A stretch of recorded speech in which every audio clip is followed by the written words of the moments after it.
오늘은 마가복음 신약성경 마가복음 10장에 있는 말씀을 읽겠습니다.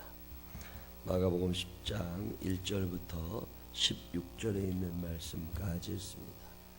마가복음 10장 1절부터 16절. 예수께서 거기서 떠나 유대지경과 요단강 건너편으로 가시니 무리가 다시 모여들거늘 예수께서 다시 전례대로 가르치시더니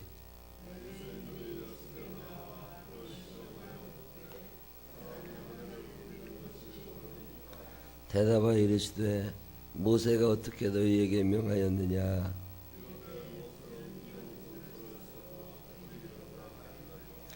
예수께서 그들에게 이르시되 너희 마음이 완악함으로 말미암아 이 명령을 기록하였거니와 이러므로 사람이 그 부모를 떠나서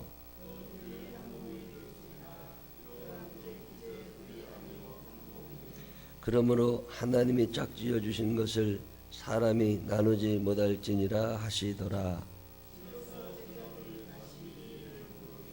이르시되 누구든지 그 아내를 버리고 다른 데에 장가드는 자는 본처에게 간음을 행하며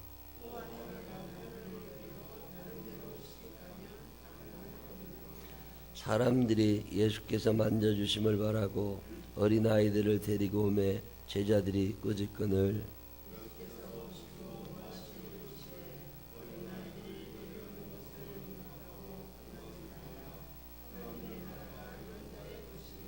내가 진실로 너희에게 이르노니 누구든지 하나님의 나라를 어린아이와 같이 받들지 않는 자는 결단코 그곳에 들어가지 못하리라 하시고 그 어린아이들을 안고 그들 위에 안수하시고 축복하시더라. 아멘. 살아계신 하나님의 은혜가 우리 모두 함께 하시기를 주님의 이름으로 축원합니다. 새벽 기도가 그렇게 힘든 건 아니에요.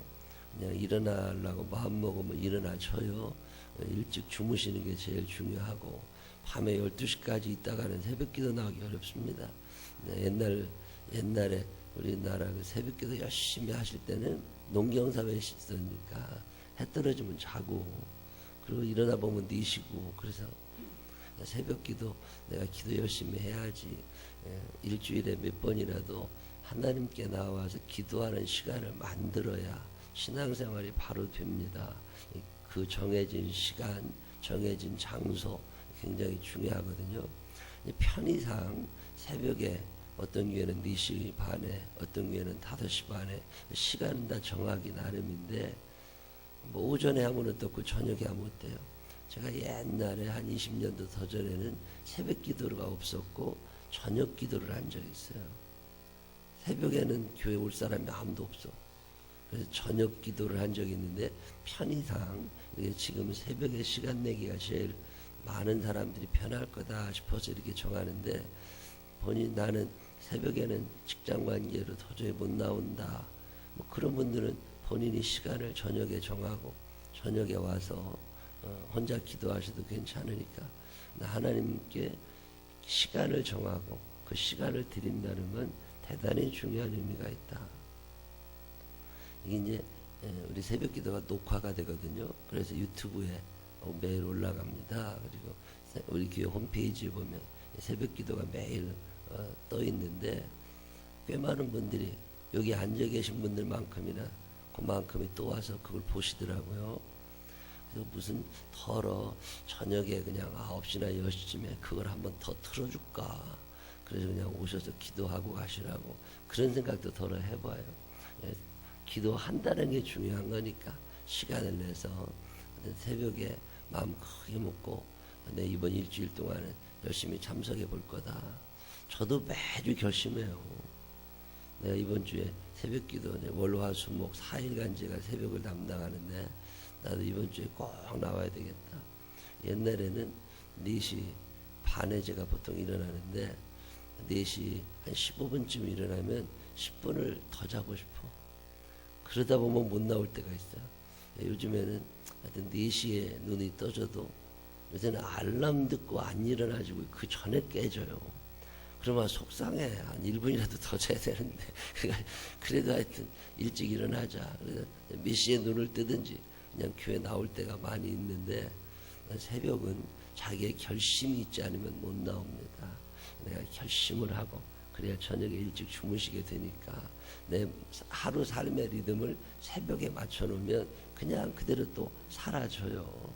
이 새벽이 굉장히 귀한 시간입니다. 성경에 보면 모든 역사들이 되게 새벽에 일어나잖아요. 여리고성이 새벽에, 홍해가 새벽쯤에 갈라집니다. 예수님이 새벽에 부활하시잖아요. 새벽은 하나님의 시간이다. 뭐 그렇게 표현하는 사람도 있는데, 이제 아주 바쁜 산업사회가 되면서 이 시간이 다 달라졌어요. 어쨌든 시간을 정해놓고 하나님 앞에 나를 드린다고 하는 거, 내가 말씀을 들었다, 그 말씀의 은혜를 받았다, 그거보다 더 중요한 것은 내가 하나님께 나왔다는 거예요. 내가 시간을 드리고 마음을 드리고 예물을 드리고 드린다는 게 중요한 거니까, 신앙생활은 받는 게 아니라 드리는 게 신앙생활의 완성이거든요. 시간을 들이신다는 건 대단히 중요한 의미가 있다.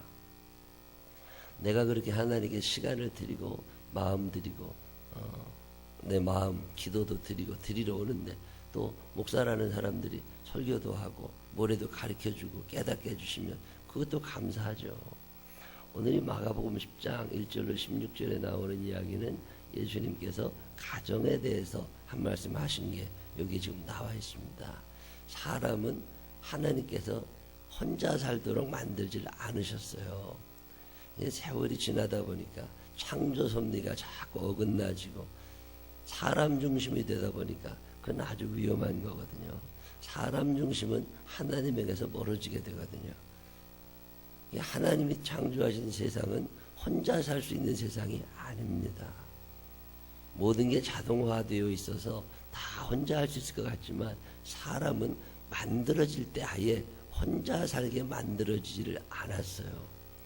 제가 옛날에 어느 강화도인가 어딘가 붕에 갔다가 그분이 소를 키우시더라고. 소를 키우시는데 젖소, 그냥 일반 소가 아니라 젖소인데, 젖소를 키우는데 그게 암소가 태어나면 젖을 짜면 되는데 숫소가 태어나면 어떻게 하냐, 그게 궁금하더라고요. 숫소가 태어나면 그건 젖도 뭐 젖소가 젖이 나와야 젖소인데, 그게 젖소의 기능을 다 못하는데 그걸 어떻게 하냐 그랬더니, 그걸 또 따로 팔아가지고 그게 고기로 판대요. 젖소는 그게 얼마나, 그럼 1년에 몇 마리나 그 소가 새끼를 낳으면 암소를 많이 낳아야 되겠다고 그랬더니 그게 자기 마음대로 안 된다네요. 암소를 많이 나게 하면 좀 좋겠는데, 나보면 1년 전에, 그 사람은 젖소를 몇십 년 하신 분인데 1년 지나 2년 지나 3년 지나 가만히 보면 1대1이래요. 그냥 나는 암소가 많이 태어났으면 좋겠다 싶어도 1대1로 태어나고, 뭐 하나님이 이 사람을 만드실 때 아들, 딸의 비율이 1대1이야. 자, 보세요. 큰아들이 아들 둘을 낳잖아요. 그럼 둘째 아들은 딸 둘을 낳을 확률이 많아. 욕심 같아서는 이게 아들, 딸이 다 하나씩 있었으면 집집마다 좋겠지만, 그게 그렇지 않습니다. 우리 집안에 다 딸만 낳잖아요. 그럼 어떤 집안인가는 아들만 낳은 집이 또 있어. 이 하나님이 요거를 조절하시는 거기 때문에 이 비율이 크게 벗어나지 않습니다. 1대1의 비율이, 그게 결국 하나님이 원하시는 세상은 남녀가 비율이 비슷해야 돼. 근데 전쟁이 많이 일어나고 욕심이라는 게 사람에게 있어서 죽고 죽이고 그러다 보니까 남자들이 더 잘 싸워. 맨날 남자들은 뭐 싸우고 정복하고 그러다 보니까 죽는 것도 남자들이 많이 죽어가지고 여자들이 이제 많아지게 돼요. 그러면서 여성의 기능이 점점 더 커지기 시작하고, 그러다가 이제 전쟁이 또 없어지니까 그 기능은 커져 있다고. 이제 요즘에 여성 사회가, 여자들이 점점 늘어나고 말도 힘이 있어지고 또 오래 살게 되고, 그러다 하여튼 남녀 비율은, 옛날에 우리가 여자아이들 산하 제한 막 하고 그럴 때 남자만 낳아야 된다고. 근데 결국에는 하나님이 원하시는 세상은 1대1이에요. 그렇게 따지면 혼자 사는 것보다는 둘이 사는 게 하나님의 뜻일 거다. 하나님은 개인을 축복하신 적이 거의 없으십니다. 그 가문을, 그 가정을, 그 가족을 축복하셔요. 아브라함의 가문을 축복하시는 하나님, 이런 거거든요. 아브라함 개인에게 아니라는 거. 이게 우리가 하나님의 복을 받는다 할 때도 만약에 이만수 장로님이다, 그럼 이만수라는 사람을 하나님이 축복하신다고 생각하지 말고 우리의 가문을 축복하신다고 생각하시면 돼요. 그래서 이 하나님의 축복이 내게 임하고 우리의 가문에 임해서 믿음이 대물림되고 이러면서 하나님의 나라가 이루어져 가야 되는데, 언제부터인가 개인주의 시대가 되면서 믿음의 대가 끊어지는 거예요. 하나님께서 가문을 복주시고 싶으셔도 우리들의 생각이 나만 복받는 게 돼버린 거야. 그래서 내가 믿음, 성경은 늘 공동체를 얘기해요. 혼자 잘 먹고 잘 살아라, 네가 중요하다, 네가 인생의 이런 얘기 안 합니다. 사람들이 만들어낸 얘기예요. 기독교적 가치관은 늘 더불어 함께 이런 거예요. 나와 너, 우리 이런 거예요. 근데 이제 시대가 달라지니까 늘 혼자. 어느 정도 성인이 되면 엄마랑 인연 끊고 아버지랑 인연 끊고 그런 거 아니거든요. 사람은 혼자 살아갈 수가 없게 만들어져 있습니다. 제작 과정 자체가 아니라고. 하나님이 만드신 인간은 늘 누군가와 더불어서, 그래서 제일 친근한 집단으로 가정을 허락하시는 거예요. 그 가정에는 부부가 일단 있어야 됩니다. 남자와 여자가 있어야 된다고. 부부가, 남자가 가정이냐? 성경은 아니라고 말해요. 여자가 가정이냐? 성경은 아니라고 말합니다. 사람들이 만들어내는 거지. 성경은 그렇게 말씀하지 않습니다. 아이를 낳게 해. 사랑하며 살 수 있도록. 근데 사랑이라고 하는 게 계속 있으면 좋겠지만 그게 쉽지 않습니다. 사람은 늘 변화를 추구해요. 사람은 늘 일관성이라는 게 없습니다. 그러다 감동에 휩쓸려 살아가다 보니까 사람이 이제 살다 보면 비기 싫은 게 생긴다고. 그러면 이제 정이 떨어져. 안 살았으면 좋겠어. 자, 그러면 또 이혼한다고 또 그러잖아요. 오늘 예수님이 하시는 말씀은 뭐냐면 이혼에 대한 가르침, 자녀에 대한 가르침, 뭐 이런 건데 쉽게 생각하실 수 있어요. 이 얘기가 왜 나온 거냐면 예수님께서 이제 10장 1절에 보면 무슨 얘기가 나오냐면 거기서 떠나 유대지경과 요단강 건너편으로 가시니, 이 지역을 설명하시잖아요. 이게 왜 그런 거냐면 이 지역에는 헤롯 안디바라고 하는 왕이 다스리고 있었어요. 이 헤롯 안디바라고 하는 그 왕은 자기 부인하고 이혼을 했어요. 유대인들은 이혼을 잘 안 한다고. 근데 이 왕은 이혼을 했어요. 유대인은 아니었어요. 이 사람은 이두메 사람인데 이혼을 한 다음에 자기 동생의 부인을 데려다가 살았어요. 그 동생의 부인도 자기 남편하고 이혼하고 이쪽 남자하고 재혼을 한 거야. 그러니까 왕도 재혼이고 왕비도 재혼이야. 근데 유대인들의 생각에는 이혼이라는 게 불가능한 거거든요. 근데 왕이 그 짓을 했단 말이에요. 그러니까 저거 틀린 거 아니야? 뭐 이렇게 말은 할 수 있지만 왕이 그랬다는데 지금 대통령하고 옛날 왕하고는 전혀 다른 거예요. 옛날 왕은 사람의 생명을 다 움직이던 사람이고 모든 나라가 자기 거이던 사람들입니다. 그런 사람들한테 싫은 소리 한마디도 못하는데 세례 요한이 싫은 소리 한 거잖아요. 그러다가 죽었잖아요.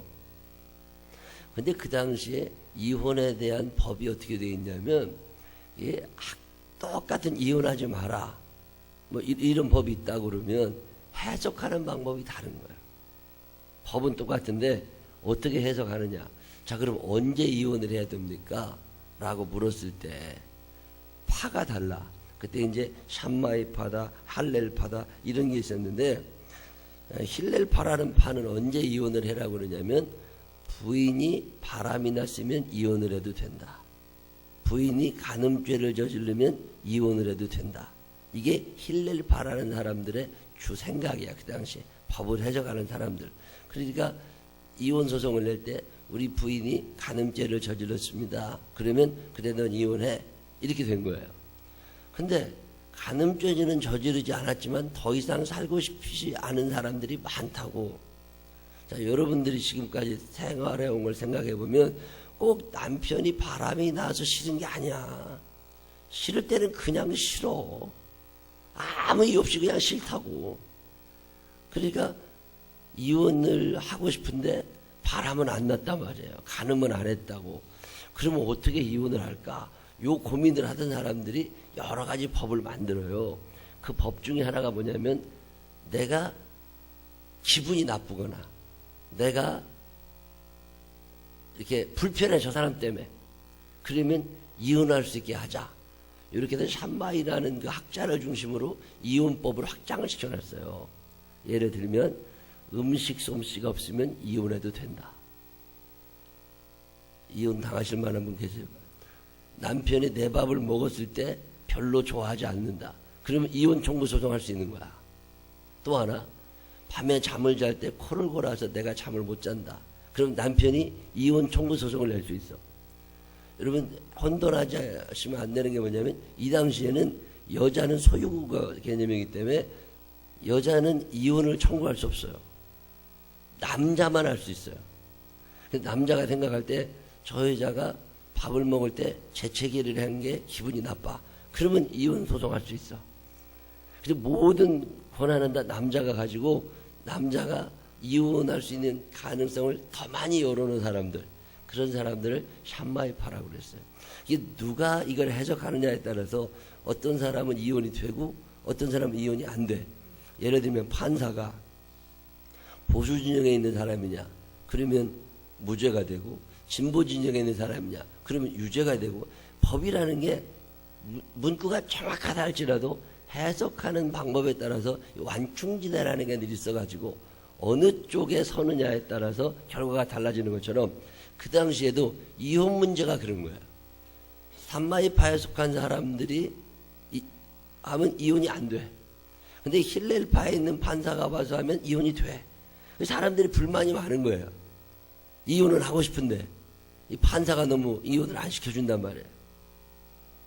그래서 예수님에 가서 물어보는 거예요. 어떻게 하면 우리가 이혼을 잘 할 수 있겠느냐고. 이게 이혼이 맞는 거냐고. 그때 예수님께서 하시는 말씀이 그런 쓸데없는 생각 하지 말라는 거예요. 모세가 그래도 이혼하라고 하지 않았습니까? 근데 그럼 모세는 왜 이혼을 하라겠느냐? 그 당시에는요, 여자에게는 아무런 권한이 없었어요. 근데 이혼하지 말라고 그러니까 남자들이 어떻게 하느냐면 부인을 얻어가지고 데리고 살다가 마음에 안 들잖아요. 그러면은 뒷방에다 밀어 놔버려 그냥. 이혼은 안 돼. 그래서 뒷방에다 밀어놓고 다른 여자랑 또 살아. 그러다 그 여자가 마음에 안 들잖아요. 그럼 그 여자도 그냥 두어. 쳐다도 안 봐. 밥도 잘 안 줘. 그리고 또 딴 여자랑 살아. 이렇게 되니까 여자들 입장에서 차라리 이혼을 하는 게 나아. 차라리 이혼을 해서 자기 본 집으로 돌아가는 게 나아. 그때 여자들을 위해서 모세가 뭐라고 그러냐면 그러면 이혼 증서를 써서 여자들을 집으로 돌려보내. 이혼하지 않은 여자가 친정에 못 갑니다. 이혼 증서를 써줘서라도 친정에 돌려보내서 이 여자가 행복하게 살아갈 수 있도록 길을 열어줘라. 이게 하나님의 뜻이에요. 근데 사람은 그런 법을 악랄하게 쓰는 거라고. 그래서 아주 힘들게 해요. 그래서 이혼하라고 모세가 한 거지. 모세가 이혼을 권장하려고 한 게 아니다. 예수님이 하시는 말씀은 어떤 항목에 맞았을 때 이혼을 해라, 이혼하지 말아라, 그러지 말고 이혼이라는 단어 자체를 생각하지 말라는 거예요. 하나님이 짝지어 주신 것을 사람이 나누는 게 아니고 이 말씀에 순종해서 너희가 사랑하고 살 생각을 해야지 왜 헤어질 생각을 하냐. 그래도 나랑 안 맞아서 그런다고. 맞는 사람이 세상에 어디 있어. 이혼을 9번 한 사람 얘기 들어보셨어요? 이혼을 9번 한 남자가 있어요. 이 여자는 이래서 싫고 이 여자는 저래서 싫고 이래서 저래서 싫고. 그래서 9번 이혼한 사람이 책을 하나 썼어요. 첫째 여자랑은 이렇게 살다 헤어졌다. 둘째 여자랑은 이렇게 살다 헤어졌다. 그리고 나서 9번 이혼한 다음에 책을 썼는데 그 책의 제목이 뭐냐면 인생은 가위바위보라는 거야. 가위는 보는 이기지만 주먹한테는 져. 바위 주먹은 가위는 이기지만 보한테는 져. 인생은 이게 좋으면 요게 나쁘고 요게 나쁘면 요게 좋고 그게 인생이라는 거야. 내가 좋은 것만 취하려고 그러면 안 된다는 거야. 반드시 나쁜 게 있어. 행복과 불행은 양쪽 날개와 같아서 그게 같이 쳐질 때 새가 날아가는 거지. 행복의 날개만 계속 치면 결국 그 자리에서 맴돌게 되는 게 인생이라는 거야. 그러니까 사랑하려고 마음을 먹고 살면 얼마든지 사랑하고 살 수 있어. 근데 안 맞아. 안 맞는 걸 생각하다 보면 맞출 놈도 아무도 없어. 그래서 9번이 아니라 10번을 이혼해도 행복하지 않다는 거야. 그래서 예수님이 무슨 말씀하시느냐면 이혼할 생각을 하지 말고 사랑할 생각을 하고 살아가라는 거야. 나랑 맞은 사람을 찾으려고 그러지 말고 네가 맞춰갈 수 있는 삶을 한번 살아보라는 거야. 가정의 행복이라고 하는 건 주어지는 게 아닙니다. 은혜 받았다. 우리가 행복, 이거는 만들어가는 거예요. 파이어니어십, 개척자 정신. 가정생활은 내가 처음 해보는 거라고. 남편을 연습하고 하는 사람 없습니다. 연습했다고 되는 게 아니야. 왜? 지난번에 살던 여자하고 지금 이 여자가 다르다고. 저 여자랑 연습을 했는데 이 여자랑 다시 살려면 다시 연습을 다시 해야 되는 거라고. 그게 되는 게 아니에요, 이게. 그러니까 마음에 내가 사랑하고야 말리라. 내가 어떻게든지 사랑하고 살아야 돼. 이 결심을 하고서 내가 이혼이라는 단어를 머릿속에서 빼내버리라는 거예요. 예수님이 하시는 말씀은 그 단어 자체를 머릿속에서 빼버려. 그런 일은 없어, 내 인생에. 그리고 어떻게 사랑하며 살까. 여기에서부터 가정생활을 출발하라는 거야. 근데 우리는 늘 여지를 남겨둔다고. 간음을 하면 이혼할 수 있어, 내가. 저거 기회만 봐라. 저거 내가 기분 나쁘면 저거 이혼할 수 있어. 한번 이래서 되는 게 아니라는 거야. 헤어지려고 마음을 먹지 말고 어떻게 사랑하며 살까. 가정이 움직여지는 가장 큰 힘은 어디 있느냐. 사랑한다는 거야. 그러니까 하나님이 짝지어 주신 것들 사람이 나누지 못한다. 그러니까 너네들 어떻게든지 살아. 이게 아닙니다. 예수님 말씀하시는 건 법령을 말씀하시는 게 아니라 사랑함으로 만들어지는 게 가정이니까. 너희들이 이혼이라는 단어 자체를 생각도 하지 말고 내가 어떻게 사랑하며 살까. 이거를 생각해 보라는 거야. 그게 잘 되냐고. 사람이 잘 안 되는데 어떻게 그게 안 되는. 비기 싫은 건 비기 싫은 거지 뭐. 안 맞는 건 안 맞는 거고. 그렇다 할지라도 네가 맞추어 가면서라도 살아보려는 마음을 한번 먹으면 왜 안 되겠냐는 거예요. 그래서 성령님 도와주세요. 성령님 도와주세요. 애들도 있고 부모님도 계시고 이게 복잡해지는 거죠. 왜 이렇게 사회가 힘들어지냐. 철저한 개인주의 사회. 그 부부를 이어주는 끈이 뭐냐면 자식들입니다. 공통분모가 있어야 되거든요. 그 공통분모가 자녀들이에요. 이 자녀들을 공통분모로 두고 이 자녀들을 축복하는 거죠. 오늘 예수님이 자녀들에 대해서 말씀하시면서 축복해라. 그 자녀들을 축복하고 그 자녀들이 잘 되기를 위하여 기도하고 그 자녀들에게 좋은 본을 보여주고 이러면서 가정이라고 하는 걸 꾸려나갈 때 거기에 하나님의 나라가 이루어지고 거기에 행복이라고 하는 걸 찾아오는 거죠. 제가 오피스텔에 들어가서 거기 이제 오피스텔에 가보면 원룸 다 혼자 사는 사람들이 거의 90% 되는 거잖아요. 이 사람들을 서로 만나요. 엘리베이터 탔을 때도 사람 만나고 이게 주차장에도 사람 만나는데 내 느낌인가 몰라도 얼굴이 환하고 밝은 사람이 별로 없어요. 돈은 있어. 그러니까 뭐 2억 원, 3억 원씩 하는 데서 혼자 차 끌고 거기도 사는 거잖아요. 아니면 거기서 월세 내고 살아도 한 달에 월세가 70만 원, 80만 원씩 낸다고. 그러고서들 사는 사람들이 행복해 보이질 않아요. 사람은 더불어 살 때 행복해요. 그 사람을 통해서 내 행복이 완성이 되는 거예요. 자녀들을 바라다 보면서 내가 행복해지는 거예요. 근데 마귀는 그렇게 말하지 않습니다. 너만 즐거우면 된다는 거예요. 여러분 즐겁다는 것과 행복하다는 건 다른 거예요. 돈이 있다는 것과 행복한 건 다른 거예요. 즐겁지 않아도 행복한 사람들이 많이 있습니다. 예수님이 우리에게 주시고 싶어 하시는 평안이라고 하는 거, 이 기쁨이라고 하는 거, 이 소망이라고 하는 거, 이런 단어들, 로마서에 자주 나오는 단어들이거든요. 이런 단어들 속에 행복이 숨어있고, 이게 합쳐져야 행복한 거거든요. 근데 돈이 있다고 행복하냐? 내가 하나님께서 만드신 세상은 혼자 행복한 게 아니다. 누군가와 더불어 행복할 때 그 행복한데, 누군가와 더불어 살도록 짝지어주는 사람들이 가정이라는 거야. 이 가정의 개념이 우리 세 식구, 우리 네 식구, 우리 부부, 이게 가정이냐? 그런 사람은 거기에서만 행복한 거야. 근데 만약에 우리 식구들이 우리 교인들이다. 그러면 이 교인들이 내 식구들이란 말이에요. 그러면 이 식구들 안에서 내가 행복할 수 있어요. 자, 누가 행복의 범위가 더 크겠어요? 부부만 생각하는 사람은 그럼 남편이 속삭이면 불행해집니다. 부인이 속삭이면 불행해집니다. 근데 가족 개념이 넓은 사람들은요, 그 넓은 사람들 안에서 누군가는 속을 썩이지만 누군가는 기쁨을 주는 거야. 그래서 행복이 훨씬 더 커지는 거예요. 그래서 예수님께서 누가 내 형제요 자매요 모친이냐? 하나님의 뜻대로 행하는 그 사람. 그 모든 사람들이 내 가족이고 이 모든 사람 속에서 나는 행복할 수 있다는 거잖아요. 여러분, 가족이 누구예요?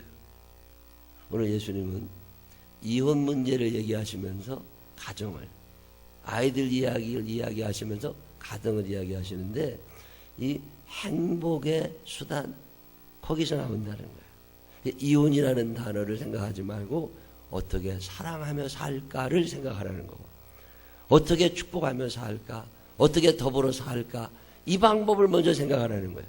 어떤 구실을 잡아서 헤어질까, 이거를 생각하지 말고 어떻게 사랑하며 살까, 이걸 생각하라는 거예요. 우리 사는 날 동안에 어떻게 사랑하며 살까, 하나님이 짝지어 주신 이 아름다운 공동체를 어떻게 행복하게 만들어 갈까, 이런 것을 먼저 생각할 수 있는 믿음의 사람들이 되시기를 주님의 이름으로 축원합니다. 기도하십시다. 하나님 아버지, 헤어질 구실을 찾느라고 이혼법을 들고 나온 이들에게 예수님은 그 단어조차도 생각하지 말라고 말씀하십니다. 사랑하며 살 수 있는데 왜 헤어지려고 하는지, 더불어 살아갈 수 있는데 왜 그 사람은 빼놓고 생각하려고 하는지 한 번쯤 나 자신을 돌아보게 하여 주시옵시고, 오히려 그들을 축복하고 그들을 사랑할 줄 아는 당신의 자녀들이 되게 하여 주시옵소서. 복잡한 시대를 살다 보니까 개인주의적 시대가 되어가지만 그래도 우리들만이라도 사랑하고야 말리라, 내 너를 용서하고야 말리라 한 번쯤 생각할 수 있는 우리가 되게 하여 주옵소서. 이 한 주간의 삶을 사는 동안에도 가정에서 웃음이 크게 나오게 하여 주시옵시고, 서로를 배려해주고 생각하는 그런 가정들을 꾸리게 하여 주옵소서. 예수님 거룩하신 이름으로 기도드렸습니다. 아멘.